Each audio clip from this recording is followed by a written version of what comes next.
اور دائرہ اسلام میں رہ کر زندگی گزارے گا تو اس کو احساس ہوگا کہ قرآن ایک معتبر کتاب ہے، اور قرآن ایک بافضیلت کتاب ہے، اور قرآن ایک باعمل کتاب ہے جو انسان کو انسان بناتی ہے۔ اگر واقعاً بچہ جب جوان ہوگا اور قرآن کے اوپر عمل کرے گا تو یقیناً نہ وہ گالی دے گا، اور وہ گالی سے دور رہے گا، بری باتوں سے دور رہے گا۔ اور ہماری اور آپ کی ذمہ داری ہے کہ قرآن کی تعلیم کو بہت زیادہ ہم لوگوں میں پھیلائیں، صرف ایک قرات کے ذریعے نہیں بلکہ قرآن کو ہم تدبر کے ذریعے، غور و فکر کے ذریعے، مکتب کے ذریعے اور اسلامی تعلیمات کے ذریعے لوگوں کے گھر تک ہم قرآن کریم کو لے کر جائیں۔ اور یہی دستورات تعلیمات ہے پیغمبر حضرت محمد مصطفیٰ صلی اللہ علیہ وسلم کا بھی یہی رویہ زندگی ہے کہ قرآن کو زیادہ سے زیادہ پڑھا جائے ماہ رمضان مبارک کے علاوہ بھی، اور بچوں کو بالخصوص ماں باپ کی ذمہ داری ہے کہ وہ قرآن تعلیم دیں، اور قرآن تعلیم کے ساتھ ساتھ دنیاوی تعلیم جس طریقے سے ماں باپ اپنے بچوں کو دیتے ہیں، دینی تعلیم میں افضل ترین تعلیم کا نام قرآن کریم ہے، اور بہترین سلیقہ ہے کہ جو بچے کو ایک بہترین مؤدب بنانے کا سلیقہ ہے۔ بسم اللہ الرحمن الرحیم۔ سب سے بڑی بات تو یہ ہے کہ آج کے اس پرفتن ماحول میں جہاں ہر کوئی بس یہ سوچنے کے لیے لگا ہوا رہتا ہے کہ آج فلاں شخص کیا کہیں گے، فلاں شخص کیا کہیں گے، اور ہر کسی کی نظر سوشل میڈیا پہ و دیگر چیزوں اور دیگر وسائل میں لگی ہوئی ہوتی ہے، وہاں ایسے ماحول میں ہمارے محترم علامہ شبیر علی وارثی صاحب قبلہ نے لوگوں کو یہ بتانے کی کوشش کی ہے کہ ذرا اس طرف بھی توجہ کی جائے کہ خالق نے اپنی مخلوق سے کیا کہا ہے، اور ہماری توجہ خالق کی طرف بھی جائے۔ اور اللہ نے جس طرح سے کہا ورتل القرآن ترتیلا، فرمان الہی ہے کہ قرآن کو صاف صاف پڑھو۔ بعض محدثین نے تو یہ بھی کہا کہ اس رتل القرآن ترتیلا سے مراد یہ ہے کہ زبان کے اور طلاقت لسانی کی وہ جو بناوٹ ہوتی ہے وہ بھی سمجھ میں آ جائے، یہ ہے ترتیل قرآن۔ تو اس طرح سے آج قرأت کا کام جو آج مشاعروں کی محفل ہم لوگ سجاتے ہیں اور دیگر محافل ہم لوگ اٹینڈ کرتے ہیں، مگر اللہ نے جو اپنے محبوب کے شان میں شاعری کی ہے، ہم اس شاعری کو سننے سے قاصر رہ جاتے ہیں۔ یہ علامہ صاحب کی یہ بہت بڑی کاوش رہی ہے، مولا ان کی کاوشوں کو قبول فرمائے، اور اس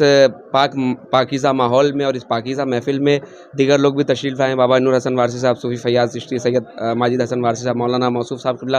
تو میں سید دلجان چشتی صاحب بارگاہ اجمیر شریف سے بس اب کن کن کا تعارف کراؤں۔ یہاں معزز کا ذکر سننے کے لیے معزز لوگ تشریف لائے ہیں، خالق کردگار نے جو پیغام لوگوں کو پہنچایا۔ ساتھ ہی ساتھ میں حرف آخر سمجھ کر یہ کہنا چاہوں گا، اور یہ میں زحمت تمام کرنا چاہوں گا اپنی اس بات پر کہ آج جس طرح سے ہم تراویح کا اہتمام کرتے ہیں، مگر ہم قرآن کو کما حقہ سننے کا حق ادا نہیں کرتے۔ بڑی تیزی کے ساتھ ہم اپنے ذوق سماعت کو تو بڑھاتے نہیں ہیں، مگر ہمیں ایسا لگتا ہے کہ ہم قرآن سن کر خالق کردگار کے لیے وقت نکال کے 6 دن کا ہم ان پر احسان کر دیتے ہیں، حالانکہ نہیں، یہ احانت قرآن ہے۔ قرآن کو بالکل اس طرح سے سننا چاہیے جس طرح سے اللہ نے اپنے بندوں سے فرمایا۔ تو جب کوئی بڑا اپنے چھوٹے سے فرماتا ہے تو چھوٹے کو چاہیے ہمتن گوش ہو کر سنے، اور جب اس طرح سے ہمتن گوش ہو کر کوئی سنتا ہے تو پھر سامنے والی کی توجہ خاص اس پر پڑ جاتی ہے۔ لہٰذا اگر آج کے بندگان خدا اگر یہ چاہیں کہ توجہ الہی میں رہے تو انہیں چاہیے کہ مالک نے اور خالق حقیقی نے جو اپنے بندوں سے کہا ہے اس کو غور و فکر کے ساتھ سنے بھی، سمجھے بھی، اور ورتل القرآن ترتیلا کے حقوق کی ادائیگی کما حقہ جہاں تک ہو سکے ہم کرنے کی کوشش کریں۔ وآخر دعوانا الحمدللہ۔ قرآن کریم کی تلاوت جو ہے وہ ہمیشہ دل کو سکون دیتی ہے، اور اس ماحول میں سب سے بڑی خوشی کی بات یہ ہے کہ ڈاکٹر علامہ شبیر علی وارثی صاحب جو ایک رہبر بن کر کہہ سکتے ہیں، یا کہہ سکتے ہیں کہ ینگ جنریشن کے لیے اور اولڈ جنریشن کے لیے ایک انسپریشن بن کر آگے آ رہے ہیں کہ اہل بیت کو ہماری سوسائٹی کہیں نہ کہیں بھلا چکی ہے۔ بڑے بڑے دگگج مولانا جو ہے وہ اہل بیت کو اسکپ کر کر آگے جاتے ہیں۔ تو آج اس ماحول میں، اس انوائرمنٹ میں شان ہندوستان ہے شبیر علی وارثی صاحب، ان کو ہمارا پورا سپورٹ ہے۔ ایک قرآن، ایک میری اہل بیت، یہ دونوں حوض کوثر پر اکٹھے ملیں گے، اس لیے ان دونوں کا دامن پکڑ کے رہیے، اور قرآن کی تعلیم کو عام کرنا۔ شبیر علی وارثی کے ساتھ ہیں، مولا انہیں صحت عطا فرمائے، اور اس پروگرام میں جو لوگ بھی شامل ہوئے ہیں اپنے اپنے خانقاہوں میں، اپنے اپنے گھروں میں قرآن اور اہل بیت کی تعلیم کا اجاگر کریں۔ آپ بھی بننا چاہتے ہیں خبروں کی دنیا کا حصہ؟ حالات بنگال اور نیوز ٹیگ انڈیا لے کر آیا ہے ایک بہترین موقع، جہاں صرف 2 مہینے میں آپ سیکھ سکتے ہیں news anchoring, camera handling, news reporting, editing, public speaking اور بھی بہت کچھ۔ تو پھر اٹھائیے فون اور نیچے دیے گئے نمبر پر کال کر کے خود کو کریے انرول۔